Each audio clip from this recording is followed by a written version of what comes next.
Nous allons bientôt être en période électorale à l'issue avec les présidentielles et dans l'actualité, nous parlons de la société, de l'avenir de la France.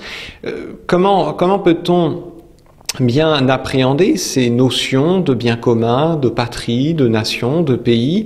Eh bien, ce sont des notions qui relèvent de la politique, de la philosophie politique. Qu'est-ce que le bien commun? Qu'est-ce qu'une société? Seulement, pour savoir qu'est-ce que le bien commun d'une société composée d'hommes, il faut savoir ce que c'est qu'un homme. Et pour savoir ce que c'est qu'un homme, eh bien, il faut avoir fait un petit peu de philosophie, de psychologie qui étudie la nature de l'homme, cette nature raisonnable de l'homme, d'un être composé d'un corps et d'une âme, ayant notamment une intelligence discursive, ayant une volonté, ayant une nature sociable. Tout cela est étudié en philosophie psychologique, mais la psychologie elle-même repose sur une autre partie de la philosophie qu'on appelle la philosophie de la nature, la cosmologie. Donc vous voyez, nous avons des disciplines qui s'emboîtent les unes dans les autres et qui permettent ensuite de parvenir à répondre à des questions beaucoup plus actuelles, beaucoup plus concrètes. Et on voit bien aujourd'hui,